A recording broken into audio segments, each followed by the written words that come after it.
Vivimos rodeados de una fuerza que es, a la vez, invisible y potentísima. La electricidad está literalmente en todas partes moviendo nuestro mundo. Pero casi nunca nos paramos a pensar en el complejo tinglado de seguridad que nos mantiene a salvo de ella.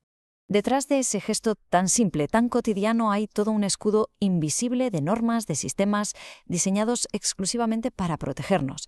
Pues bien, hoy vamos a desgranar cómo funciona exactamente este escudo. En este repaso, primero vamos a asomarnos a esos peligros que no se ven a simple vista. Luego, algo fundamental. Diferenciaremos entre contacto directo e indirecto.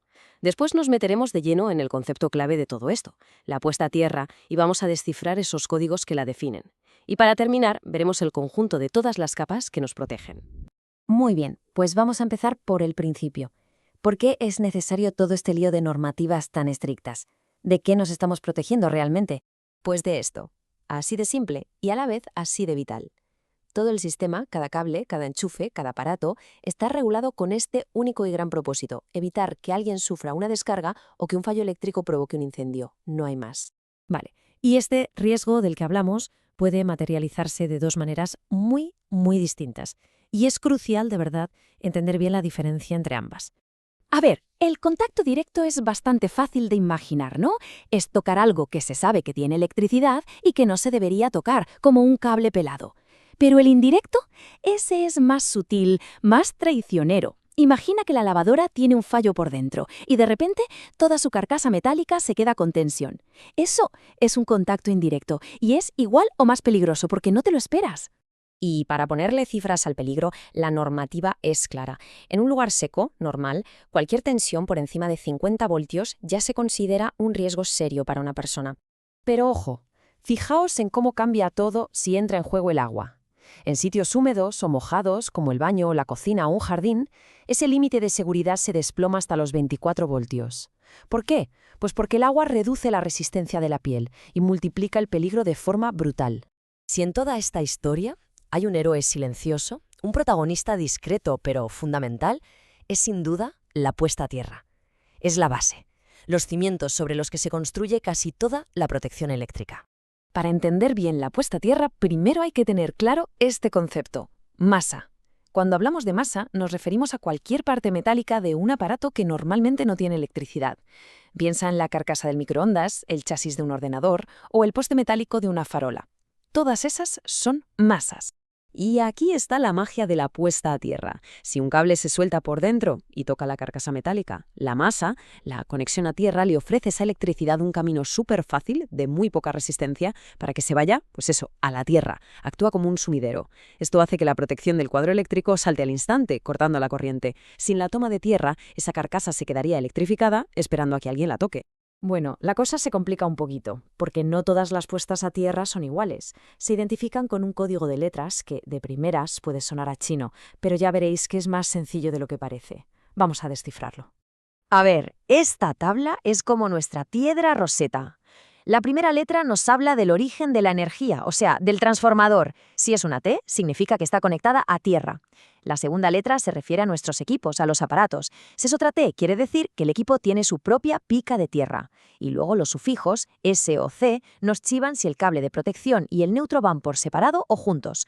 Veamos cómo se aplica esto. Empezamos con uno muy común, el TNS. Vamos a analizarlo. T porque la fuente está a tierra, N porque los equipos se conectan al neutro de esa misma fuente, y la S final es la clave. Significa que el cable de protección y el neutro viajan siempre por separado. Este sistema es muy seguro y se usa mucho en industria o en hospitales, donde se tiene un control total de la instalación. Y aquí, en este esquema, se ve perfectamente. Ahí está la alimentación, la instalación y se ve cómo el conductor de protección, el CP, es una línea completamente independiente que une la masa del equipo directamente con la tierra de la fuente. No hay pérdida. Y ahora, el esquema TT. Este es, muy probablemente, el que se tiene en casa. La primera T es igual. La fuente de la compañía eléctrica está a tierra. Pero la segunda T lo cambia todo. Significa que la instalación, cada vivienda, tiene su propia toma de tierra, su propia pica clavada en el suelo, totalmente independiente de la del transformador. La gran ventaja, que un problema en la tierra de un vecino no afecta a la del resto. Por eso es el sistema habitual en las redes de distribución pública. El diagrama es que no puede ser más claro. Se ve un símbolo de tierra en el lado de la alimentación y otro, completamente distinto y separado, conectado a la masa del equipo. Dos tierras, dos mundos que solo se comunican a través del propio terreno. Perfecto. Ya tenemos los cimientos, que es la puesta a tierra, pero sobre esa base se construyen más defensas, varias capas de protección. Vamos a ver las más importantes. Para evitar el contacto directo, la estrategia es en realidad muy lógica y tiene 3 niveles. El primero, el aislamiento, el plástico que recubre los cables. El segundo, barreras físicas, la puerta de un cuadro eléctrico, una carcasa. Y el tercero, simplemente alejar el peligro, poner los cables de alta tensión tan altos que sea imposible llegar a ellos. Y aquí una advertencia que hace la propia normativa, y que es oro puro. Los dispositivos de los que vamos a hablar ahora son una protección extra, complementaria. No son la primera ni la única línea de defensa. Este es el famoso diferencial. Ese interruptor con un botoncito que todos tenemos en casa. Es un aparato increíble. Lo que hace es medir, milisegundo a milisegundo, la corriente que entra al circuito y la que sale. Si detecta que falta una pizca, lo más mínimo, asume que se está escapando por algún sitio, un fallo, o peor, una persona, y corta la luz de forma fulminante. Y para el contacto indirecto, ese que es más traicionero, las defensas son más sofisticadas. La principal ya la conocemos, conectar todas las carcasas metálicas a la toma de tierra. Pero además existen equipos de doble aislamiento, que tienen un símbolo de 2 cuadrados, con una protección extra. Y en sitios supercríticos como un quirófano se llega a usar transformadores que aíslan el circuito por completo, o se unen todas las partes metálicas para que sea imposible que haya diferencias de tensión peligrosas. Así que, al final, la idea más importante es esta. No hay una solución mágica. La seguridad es el resultado de sumar capas. El aislamiento, las barreras, la distancia, la puesta a tierra, los diferenciales. Cada una respalda a la anterior. Es un trabajo en equipo. Y con esto cerramos el análisis. La próxima vez que pulsemos un interruptor, podemos recordar todo este sistema tan ingenioso que está ahí, trabajando en silencio para que no pase absolutamente nada. Y claro, quedó una pregunta en el aire. ¿Qué esquema de protección, TT o TN, será el que nos está protegiendo ahora mismo?